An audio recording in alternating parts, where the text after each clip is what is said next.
नाज़रीन, क्या सहूनी ताकतें मुख्तलिफ अंदाज में अपनी आका की आमद की तैयारी कर रही हैं? कहीं पेंटाग्राम, कहीं शैतानी निशानात और कहीं मुख्तलिफ कॉन्सर्ट्स। आखिर ये सब क्या हो रहा है? इस वीडियो को एंड तक जरूर देखिएगा। नाज़रीन, अभी हाल ही में ओलंपिक्स गेम्स की ओपनिंग्स हुई। तकरीब में बाज ऐसे मनाजर दिखाए गए जिन्हें कुछ लोग गैर मामूली और पुरस्कार अलामतों के साथ कनेक्ट कर रहे हैं।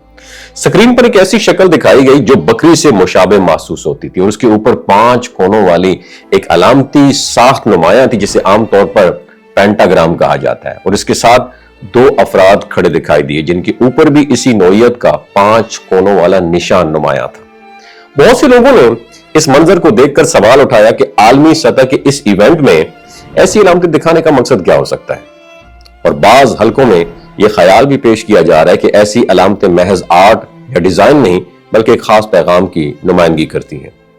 इनके मुताबिक जब दुनिया भर की नजर एक ही स्टेज पर मरकूज होती हैं तो जो कुछ दिखाया जाता है वो सिर्फ एंटरटेनमेंट नहीं बल्कि एक अलामती इजहार भी हो सकता है, और इसी बुनियाद पर कुछ लोग इसे आने वाली वाकयात की तरफ इशारा समझते हैं। जैसे हाल ही में एप्स्टीन फाइल्स रिलीज हुई, और इन फाइल्स का जो मंजर है आमतौर पर आना कोई इत्तेफाक नहीं होता बल्कि सोची समझी साजिश है जिसे एक प्लान के तहत मंजर आम पर लाया गया। उससे पीछे जिसका हाथ है आप उसे सब बखूबी वाकिफ है, और इन सब का बड़ा मकसद आखिरी और बड़े फितने को इनवाइट करना है। इस्लामी तालीमात के तनाजुर में आखिरी जमाने से मुतालिक बहुत सारी रिवायात बयान की गई हैं, और इन रिवायात में दज्जाल का जिक्र भी आता है जिसके बारे में बताया गया कि वो बहुत बड़ी आजमाइश के तौर पर जाहिर होगा। एक रिवायत में है कि हजरत तमीम दारी रजी अल्लाह तआला अन्हु का वाकया बयान किया जाता है जिसमें उन्होंने एक जजीरे के ऊपर एक गैर मामूली मखलूक को देखने का जिक्र किया, और इस वाकये को बाज लोग दज्जाल से मुतालिक इलामात के तौर पर बयान करते हैं। और ये अकीदा भी बयान किया जाता है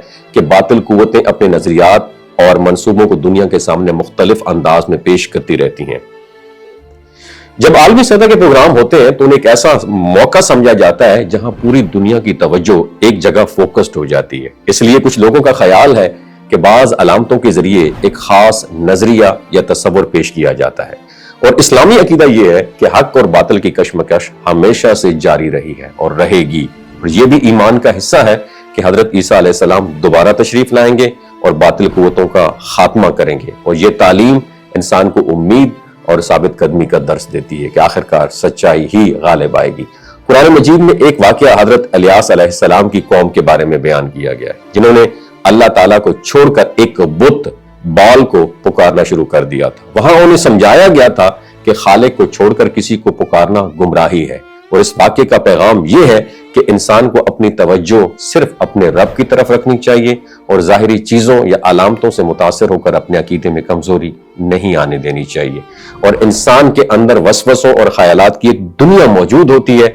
जब वो मनफी बातों में ज्यादा उलझता है तो उसके अंदर कमजोरी बढ़ती है, और जब वो जिक्र और नेकी की तरफ बढ़ता है तो उसका दिल मजबूत हो जाता है। इसलिए दीन में बार बार इस बात की तलकीन की गई है कि इंसान अपने आमाल को दुरुस्त रखे और अल्लाह ताला से कनेक्शन मजबूत बनाए। जब इंसान अपनी जिंदगी को इन आमाल के साथ जोड़ लेता है तो वो हर तरफ के खौफ और वसवसों से महफूज रहता है। और यह भी बयान किया गया कि इंसान के साथ एक ऐसा पहलू होता है जो उसे बुराई की तरफ अट्रैक्ट करने की कोशिश करता है। जब इंसान नेकी इख्तियार करता है तो वो कमजोर पड़ जाता है, और जब इंसान गफलत इख्तियार करता है तो वो स्ट्रांग हो जाता है। इसलिए इंसान को चाहिए कि वो अपने आमाल और नियतों की हिफाजत करे, और जब इंसान अपनी इस्लाह पर तवज्जो देता है तो हर आजमाइश में साबित कदम रहता है। लिहाजा जरूरी है इंसान अपने अकीदे को मजबूत करे, इबादत को जिंदगी का हिस्सा बनाए। वमा अलैना इल्लल बलागुल मुबीन नीचे कमेंट सेक्शन में इंशाअल्लाह जरूर मेंशन कीजिएगा।